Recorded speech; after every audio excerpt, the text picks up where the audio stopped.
খলিফা হারুন রশিদের দরবারে একটা পাগল মাঝে মধ্যে যাওয়া আসা করতেন, কখনো কাঁদতেন কখনো হাসতেন। ওই পাগলের নাম হলো বাহলুল পাগল। জোরে কোন কি পাগল? উজির নাজির মন্ত্রীরা বললো, জাহাপনা এই পাগলা তো রাজ দরবারে গুরুত্ব বোঝে না, এই কখনো হাসে কখনো কাঁদে, এই পাগলাকে আপনি বের করে দেন তো। খলিফা হারুন চিন্তাত পড়ে গেল, পাগলকে তো জোর করে বার করা যাবে না, পাগলকে যদি বলে নৌকা নাড়াস না তখন তাকে ঝাঁকান শুরু হবে। জোরে কোন কথা ঠিক কি না? খলিফা হারুন চিন্তা করলো পাগলকে তো জোর খাটবে না, কাছে ডাকলেন, বাহলুল ভাই সুন্দর করে ডাকলেন। বাহলুল এসে মুসকি হাইতে বলেন, কি বলেন যাবো না? বলে আমার একটা কাজ আছে ভাই, তুমি কি কাজটা করে দেবার পারবা? বাহলুল বলতে আমি পাগলা মানুষ, আমাকে আপনি কি কাজ দেবেন? খলিফা হারুন বলেন, এই লাঠিটা তোমাকে দিলাম, তোমার চাইতে বোকা মানুষ যদি পাও তাহলে লাঠিটা তারে দিয়ে দিও, কিন্তু তোমার চাইতে বোকা হওয়া লাগবে। বাহলুল পাগল লাঠি নিয়ে যখন চলে গেলেন, খলিফা হারুন বললেন, এই পাগল আর আসবে না, কারণ এর চাইতে বোকা মানুষও পাবি না, লাঠি দেওয়ার কামও শেষ হবি না, আর পাগলারা কাম না শেষ করলে কোনোদিন আসে না। দেখা যাচ্ছে 2-4-5 বছর ওই পাগল আর আসি না। উজির নাজির মন্ত্রী বলে, জাহাপনা আসলে আল্লাহ আপনাকে ব্রেন দিচ্ছে, কিভাবে পাগলক তাড়ালেন, 5টা বছর হয়ে গেল এখন পর্যন্ত পাগলার খবর নেই। তখন কেউ কেউ বলতে হয়তো মারা গেছে রে, আসে না যখন পাগলা মরেই গেছে, আসলে পাগল মরেনি। খলিফা হারুন যেদিন দুর্বল হয়ে বিছানাত পড়ে গেছে, ওই দিন বাহলুল পাগল লাঠি নিয়ে হাজির। খলিফা হারুন বলে, বাহলুল ভাই এখন লাঠি তোমার হাততে আছে, তোমার চাইতে বোকা মানুষ পাওনি? বাহলুল পাগল বলতেছে, আজ যেমন হয় পাওয়া যাবে। খলিফা হারুন কয়, ঘরের মধ্যে তুমি আর আমি ছাড়া কেউ নাই, তাহলে আজকে কেমনে পাবা? বাহলুল পাগল বলে, জাহাপনা আপনি যেখানে অবস্থান করতেছেন এই জায়গার নাম হলো বাগদাদ, এই বাগদাদ থেকে মক্কা শহরে যদি 10 দিনের সফরে যান, আপনি বলেন তো কেমনে যাবেন? খলিফা হারুন বলে, বাগদাদ হলো আমার চীনা, আর মক্কা হলো আমার অচীনা। চীনা শহর থেকে অচীনা শহরে যদি যাবার চায় তাহলে মাল সামান জোগাড় করে রওনা দেওয়া লাগবে, অচীনা শহরে যেন আমার কোনো সমস্যা না হয়। চীনা শহর থেকে অচীনা শহরে যাবার গেলে মাল সামানা জোগাড় করে আমাকে রওনা দেওয়া লাগবে। বাহলুল পাগল বলে, যাবো না, দুনিয়ার একটা শহর থেকে আর একটা শহরে 10 দিনের জন্য যদি যান তাহলে আপনি মাল সামানা জোগাড় করে রওনা দিবেন। এখনই যদি আপনার মৃত্যু হয়, আখিরাতের বিশাল একটা জগতের সফরে আপনাকে যাওয়া লাগবে, সেই জগতের জন্য কতটুকু মাল সামানা জোগাড় করেছেন? খলিফা হারুন ছোট বাচ্চার মতন কান্দে। বাহলুল পাগল বলে, যাবো না, কান্দেন কেন? খলিফা হারুন বলে, বাহলুল রে, আমার যদি এখনই মৃত্যু হয় ওই আখিরাতের জগতের জন্য তেমন কিছু আমি জোগাড় করতে পারিনি ভাই। বাহলুল পাগল বলে, তাহলে আপনার লাঠি আপনি নেন।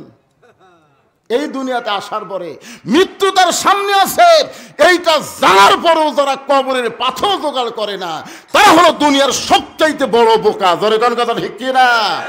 এখন আপনার বলেন, মৃত্যু আমাকে সামনে না পিছনে? যে কোনো সময়। হায় হায় রে, শাসটলে যে ফাঁসির আসামি লিয়া চিন্তা করতেছে, ফাঁসির আসামি, অমুকের ফাঁসি হলো, অমুকের ফাঁসি হলো, অমুকের ফাঁসি হবে। আহ কি চিন্তা! আমি বললাম, ভাই তুমি ফাঁসির আসামি নিয়ে চিন্তা করতেছ, তোমার যে মৃত্যু হবি, যেই কইছে তোমার মৃত্যু হবে, চুম করছে, চুম কট লাগান। ফাঁসির তারিখ আছে রে পাগলা, মরার কোনো তারিখ নাই। জোরে কোন কথা ঠিক কিনা?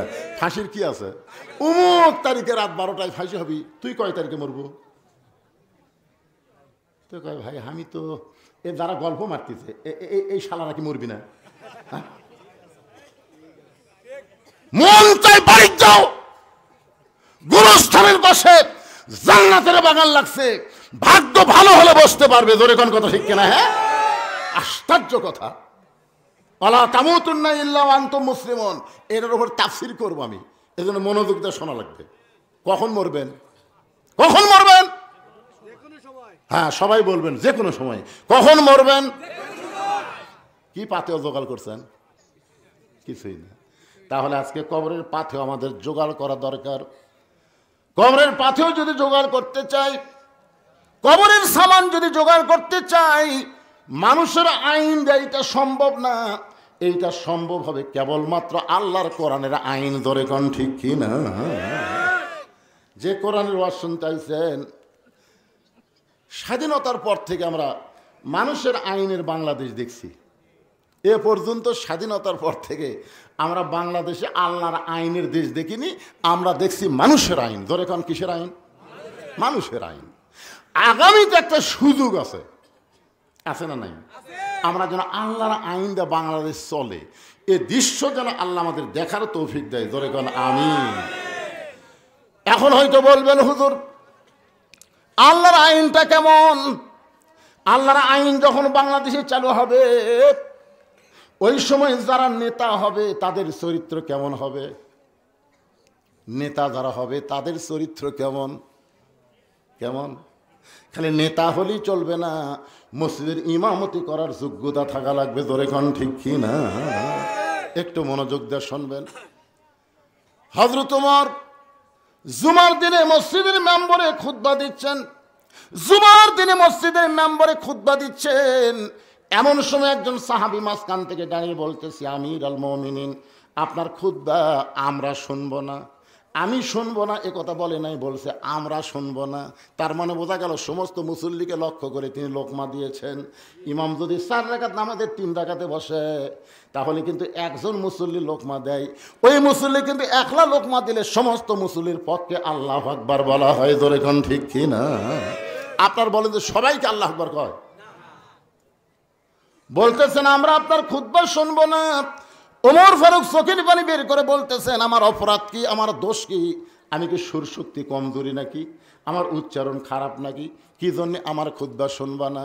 সাহাবী বলতেছে, আমির আল মুমিনিন, আমাদেরকে বাইতুল মাল থেকে খাটো পাঞ্জাবি দিলেন আর আপনি লম্বা জুব্বা পরে খুতবা দিচ্ছেন। যতক্ষণ আপনার লম্বা জুব্বা কোথায় পাইলেন এটা না বলবেন ততক্ষণ আপনার বক্তব্য খুতবা আমরা শুনব না। হযরত ওমর তখন বাংলাদেশের মতন 96টা দেশের নেতা, বাংলাদেশের মতন কয়টা?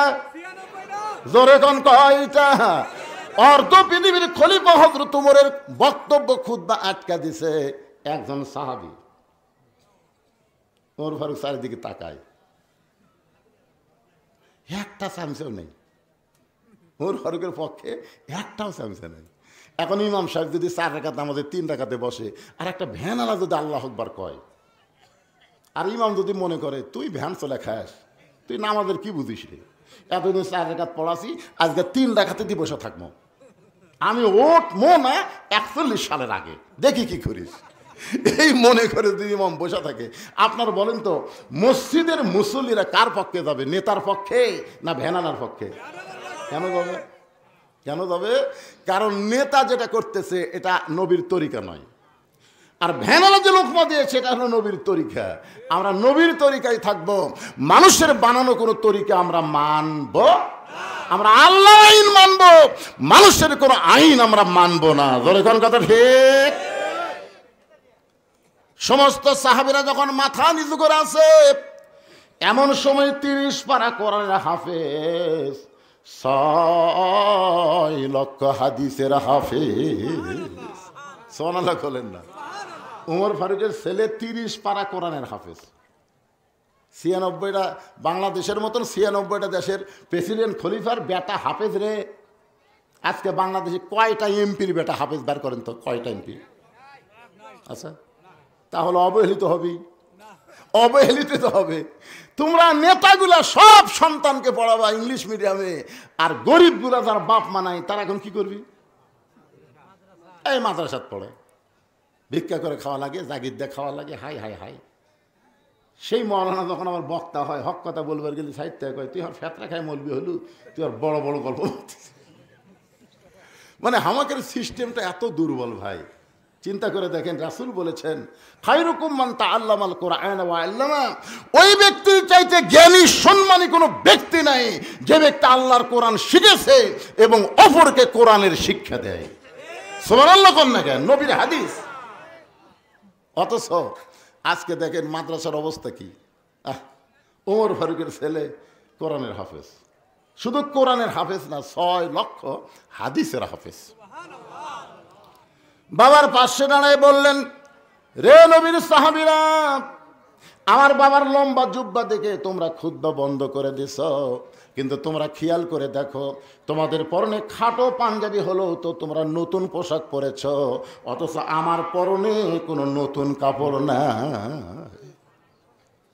ওসমান গনি বলে, আব্দুল্লাহ আজকে জুমার দিন, তুমি নতুন কাপড় না পরে পুরাতন কাপড় পরছো কেন? আব্দুল্লাহ বলতেছে, আমি যদি নতুন কাপড় পরতাম তাহলে আমার বাবার জুব্বা লম্বা হতো না। কি বুঝলেন? আমি যদি নতুন কাপড় পরতাম তাহলে আমার বাবার জুব্বা লম্বা হতো না। আমার বাবা যেদিন থেকে মদিনার খেলাফতের দায়িত্ব নিছে সেদিন থেকে দুনিয়ার সব মানুষ ঘুম পাড়ে, কিন্তু আমার বাবার ভাগ্যে ঘুম হয় না। সুবহানাল্লাহ কোন? নেতা হওয়া মোবাইল বন্ধ করে থয়, ভোটের আগে 24 ঘন্টায় খোলা থাকে। এই যে গোলাম মোহাম্মদ সিরাজ, এরা খালি ভোটের তারিখ ঘোষণা হলে আজকে মাহফিল মিস করতো। কয় না, সব কাজ বাদ, এখন যাওয়া লাগবে ভাই, সামনে অমুক তারিখে নির্বাচন রে, এখনো তো নির্বাচনের তারিখে হয়নি। কি বুঝতেছেন? 24 ঘন্টায় মোবাইল খোলা আছে ভোটের আগে। ভোট পেয়ে তখন নেতা হয়ে গেছে, আর নেতা নাই। মানুষের তৈরি আইন দিয়ে যখন রাষ্ট্র চলবে নেতারা এই রকমের চরিত্রের হবে, আর আল্লাহর কোরআন দিয়ে যখন রাষ্ট্র চলবে দেখেন নেতার অবস্থা। গভীর রাত্রে হযরত ওমর যখন বাড়ির থেকে বের হচ্ছেন, বউ বলতেছে কোথায় যাবেন? বলে আমার আল্লাহর বান্দারা নবীর উম্মতেরা কেমনে আছে নিজের চোখে একটু দেখার জন্য যাচ্ছি। তা আপনি অর্ধ পৃথিবীর খলিফা হয়ে নিজের চোখে দেখবেন আপনার র্যাব, পুলিশ, সামসা, কি একটা উপজেলা চেয়ারম্যান ঘরে পুলিশ লিয়ে জোরে কন, কি কথা কন না কেন? আর এমপির সামনে পুলিশের গাড়ি, পিছনে পুলিশের গাড়ি। মনে আমরা পুলিশকে চাকরি দিছি ওই নেতা পাওয়ার দেওয়ার জন্য নাকি? এই পুলিশের আগে এই 7টা নেতা ধরে তারপরে পুলিশের কাছে গেলে পুলিশ নেতার দিকে তাকায়, নেতা এমন এক চোখটি মারছে আর অনুমতি দিচ্ছে না। নেতাই কিন্তু লিয়ে গেছে, লিয়ে যা চোখটি মারছে, অনুমতি দিচ্ছে না। কি বুঝতেছেন? হুজুর নেতাকে লিয়ে কেন হুজুর? আপনাকে যে শেরুয়া বটতলা সকাল থেকে বলতেছে আমাকে মাহফিল হবে, আপনি আসেন। আমি আসরের সময় যখন সাইজ বাড়াচ্ছি ইতিমধ্যে বলতেছে হুজুর নেতাকে লিয়ে গেলাম, বহু চেষ্টা করলাম হুজুর, কিন্তু কাম হলো না। আমি বললাম বাংলাদেশের পুলিশেরা নেতার চামচিয়া, জোরে কান কিসের কথা কন না কেন? আর নেতাকে নিয়ে যাও কাম হলো না, তার মানে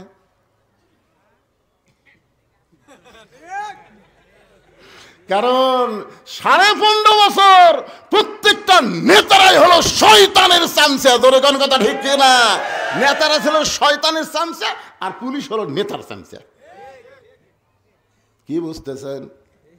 বলছি চলবি না, হাসতে হাসতে না না না আগে আমি কিন্তু হাসতে হাসতে বুঝবারই পারবি না যে হাসতে হাসতে কি মাল দিল রে। আল্লাহর বান্দার একটু খেয়াল করবেন, গভীর রাত্রে হযরত ওমর মানুষের দুঃখ কষ্ট দেখার জন্য চোরের মতন ঘুরতেন। র্যাব নাই, পুলিশ নাই। ওয়া আলা রাব্বিহিম ইয়াতাওয়াক্কালুন,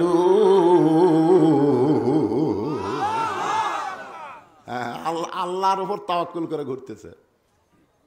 মদিনার মরুভূমির মধ্যে কে যেন তাঁবু টাঙ্গাইছে। ওমর ফারুক চিন্তায় পড়ে গেলেন, আমার মদিনায় তো তেমন কোনো অভাব নাই, বাড়ি ঘর ভাত দেয়, তাঁবু কে টাঙ্গাইছে? কাছে গিয়া দেখে ছোট্ট 2টা বাচ্চা মা মা বলে কাঁদতেছে, আর মা বলতেছে গোস্ত সিদ্ধ হলেই তোমাদেরকে খাবার দিব, গোস্ত সিদ্ধ হলেই খাবার দিব। ওমর ফারুক চমকে গেলেন, যদি দুম্বার গোস্ত হয় 8 ঘন্টার বেশি সময় লাগবে না, উটের গোস্ত হলে বড় জোর 1 ঘন্টা লাগতে পারে। এত গভীর রাত হয়ে গেল, এখন পর্যন্ত গোস্ত সিদ্ধ হয় না, লোকমা দেওয়া লাগবে। তাঁবুর বাহির থেকে বললেন, মা তুমি কেমন মা? তোমার সন্তান ক্ষুধার জ্বালায় কান্দে, আর এখন পর্যন্ত তোমার গোস্ত সিদ্ধ হয় না। মেয়েটা বলে, পথিক বর্তমানে আমি যেই বিপদের মধ্যে আছি আমার আল্লাহ পর্যন্ত আমার খোঁজ নিচ্ছে না। মানে আল্লাহর প্রতি বিরক্ত হয়ে গেছে। বর্তমানে আমি যেই বিপদে আছি আল্লাহ আমার খোঁজ নিচ্ছে না। আর তুমি কে রে পথিক? তুমি কে? আমার বাড়ি হলো ইয়ামিন দেশে, আমি শুনতে পাইলাম মদিনার খলিফা ওমর অত্যন্ত ভালো মানুষ, আমার দুইটি এতিম বাচ্চাকে নিয়ে আমি ওমরের কাছে যাবার চাই, কিন্তু ওমরের দরবারে গিয়ে দেখি এত মানুষের ভিড়,